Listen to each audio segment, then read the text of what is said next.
Chelsea and Manchester City will both be allocated 6,000 tickets for the Champions League final in Portugal, UEFA has confirmed today.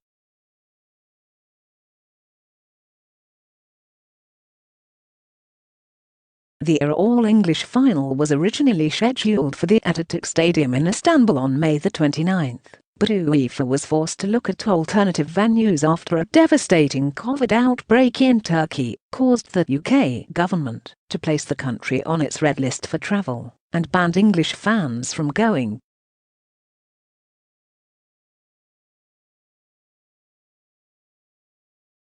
Efforts to move the game to Wembley collapsed after the UK government and UEFA could not reach agreement over quarantine exemptions for more than 2,000 VIPs, staff and media due to attend the match.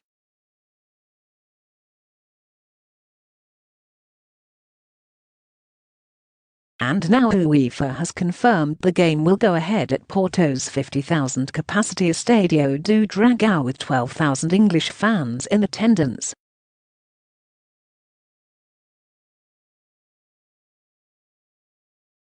Travel from the UK to Portugal is currently banned except in exceptional circumstances by both governments.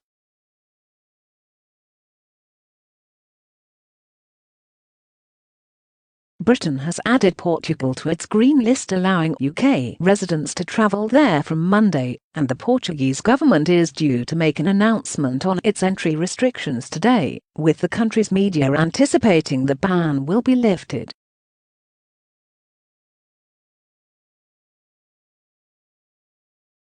The overall capacity for the showpiece has not been confirmed, but it is likely to include some tickets on general sale, as well as places for VIPs, sponsors, and guests of UEFA, including representatives of the 55 football federations across the continent.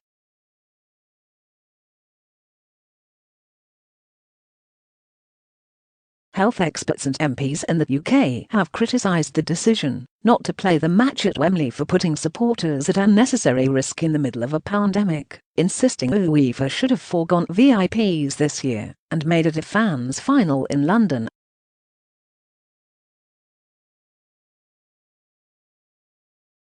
But announcing the decision, UEFA President-elect Seferin said Portugal offered the best chance of enabling fans to attend.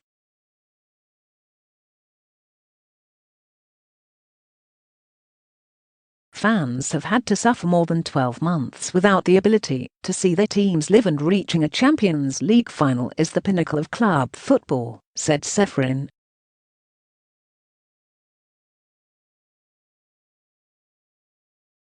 To deprive those supporters of the chance to see the match in person was not an option, and I am delighted that this compromise has been found.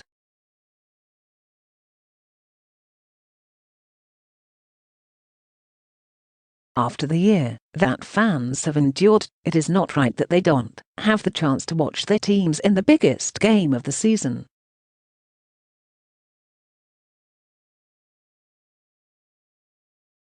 Seferin thanked the Portuguese authorities, who stepped in at the 11th hour to stage the game, even though fans are still not able to watch live games in their country due to the pandemic.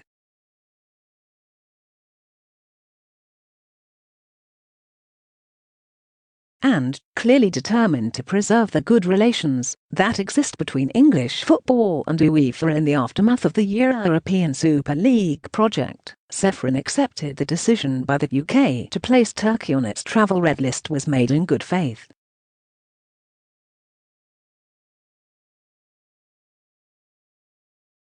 The difficulties of moving the final are great, and the FA and the authorities made every effort to try to stage the match in England, and I would like to thank them for their work in trying to make it happen, he added.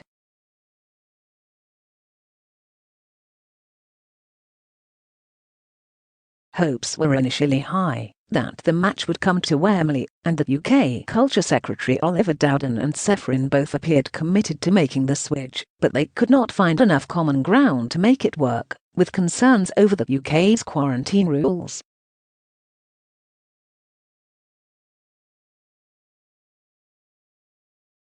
After lengthy talks, officials from both sides had to accept defeat. As well as experts and MPs, fans had also asked for the match be played at Wembley, which could have hosted 22,500 for the final.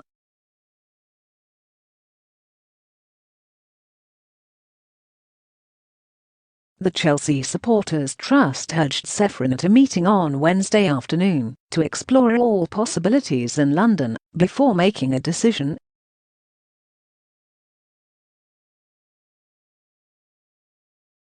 A late sticking point in Portugal was how many fans would be allowed to attend. Portugal is yet to let any supporters return to matches, and UEFA wanted the authorities to scale up quickly to enable them to make significant allocations to clubs and sponsors.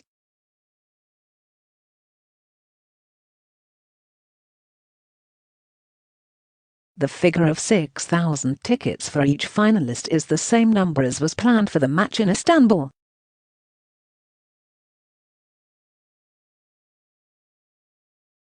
The selection of Porto, which Sportsmail reported yesterday, has allowed supporters to make firm plans.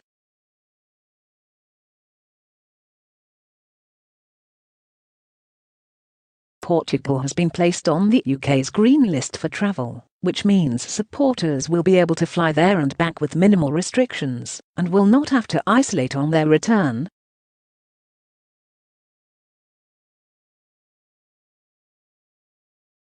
Supporters have wasted no time in organising their trips.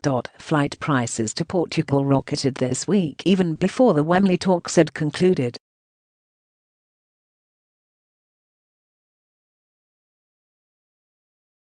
A return direct flight at midday for the weekend of the game from Stansted to Porto was available for £200 on Tuesday morning, but rocketed threefold to £623 by Wednesday afternoon.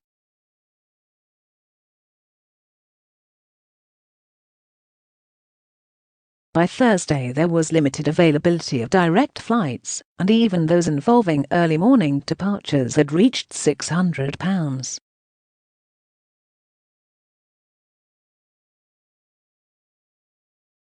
Cheaper fares are still on sale for people willing to travel early in the morning or using indirect routes.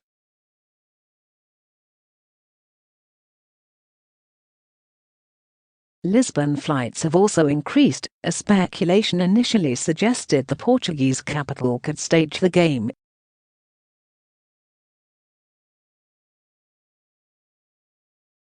Flights bought on Monday evening for £160 had soared to £309, an increase of 93% by Tuesday morning as fans began to realise Portugal was a more likely destination.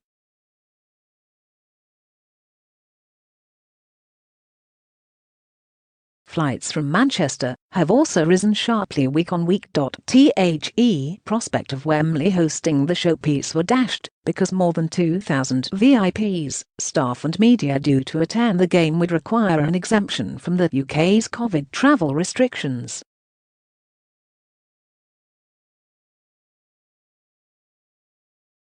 The rules require visitors from red and amber list countries to isolate for 10 days, and they are due to come into force from May 17.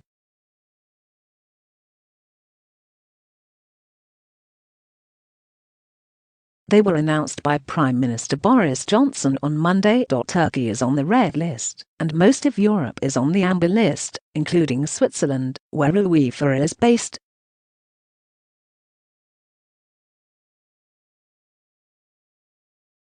It is understood the English FA could scale up the attendance at Wembley to the 22,500 requested by UEFA, and quarantine exemptions could have been provided for essential staff, but the number of additional guests would have been too great given that UK is about to emerge from lockdown.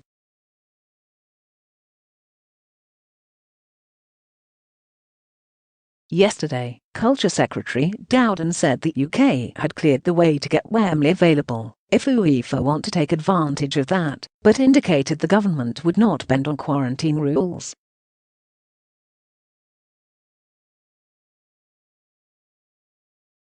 It is though important that we protect the integrity of our quarantine system, he added.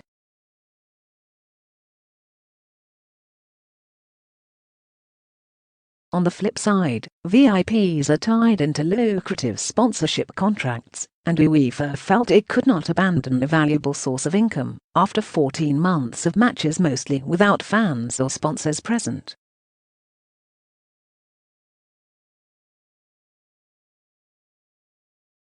The situation has been compounded because capacities have been cut drastically for the Euro 2020 tournament due to begin in June.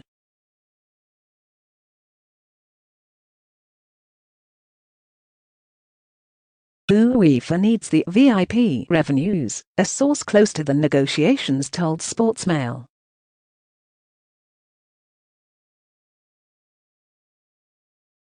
They are losing money on the Euros. There is no way they would give up on VIPs. They are connected to sponsorship.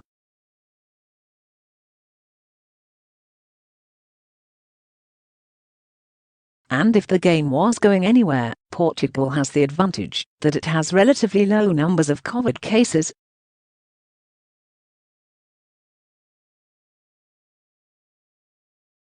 There are currently fewer coronavirus infections than in Britain, with 32 cases per million people daily.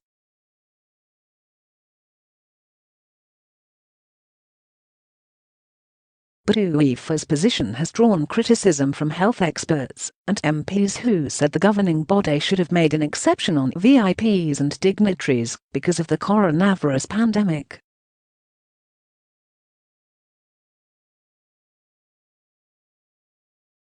It is not in the real world, MP Clive Efford, who is a member of the Department for Culture, Media and Sport Select Committee, told Sportsmail.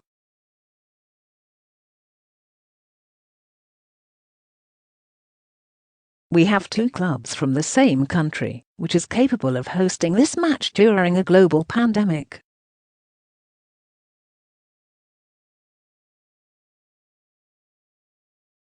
Why are we taking it to a third country?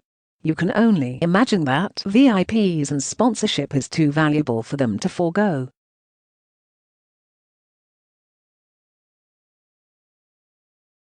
But once again, this is football finance taking over the interests of fans.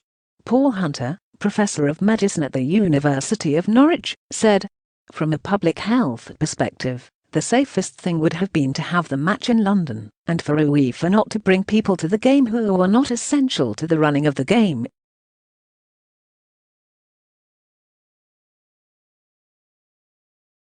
With rules we have got in place, it could have been managed as a fans' final in a way that did not make it that much of a risk.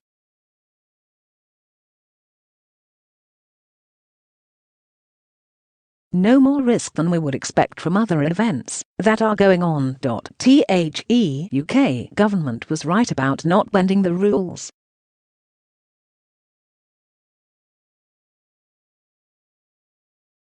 Hunter believes there is significant risk that concerning Indian variants of coronavirus could be spread to Portugal, which is currently free of those strains.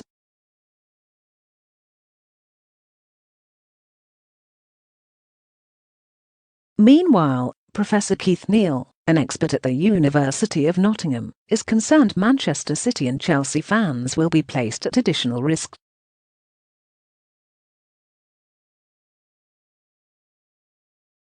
UEFA are clearly not putting fans first, he told Sportsmail. UEFA are putting themselves first.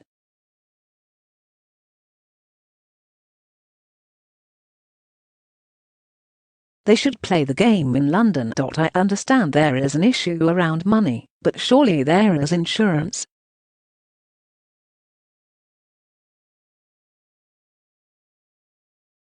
Wembley is huge, you could easily have 20,000 fans in there. The problem is UEFA want 2,000 hangers-on.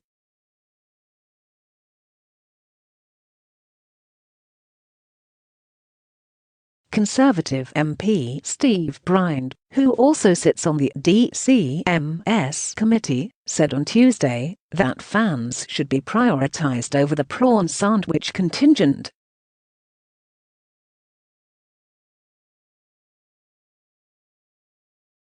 "We've all had to make sacrifices in the last year and we've missed things far more important than a game of football," he told talkSPORT. "So, if the game goes ahead with the fans, and without some of the officials with their prawn sandwiches, well then, for a league, UEFA, that is interested in primarily the fans, that shouldn't be a big ask, should it?" This year's final had been due to take place at the 76,000 capacity Ataturk Stadium in Istanbul, but UEFA had to consider alternative plans when the UK placed Turkey on its red list for travel and told fans they could not go to the match.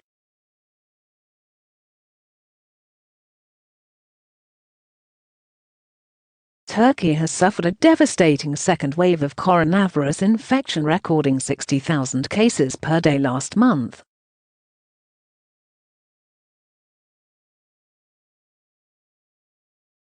Even now, the country has 225 confirmed COVID cases per million people daily, compared to 33 in the UK.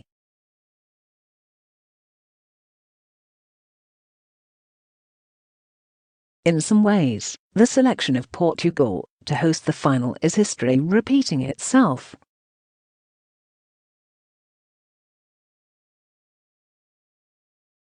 Last year, the pandemic forced the latter stages of the competition from the quarter-finals onwards to shift from Turkey to Lisbon.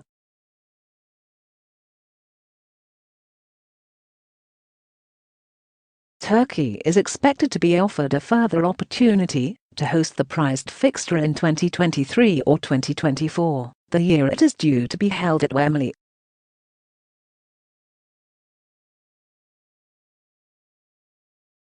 Chelsea booked their place in the final by overcoming Real Madrid in the semis, while Premier League champions City defeated French giants PSG.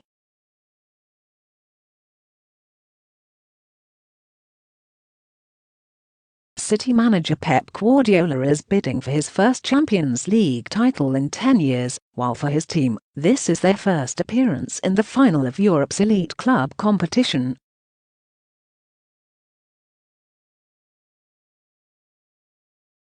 Chelsea won the tournament back in 2012, defeating Bayern Munich on penalties. The weekend after they both reached the final, City and Chelsea met in the Premier League, with Thomas Tuchel's side winning 2-1 at the Etihad Stadium.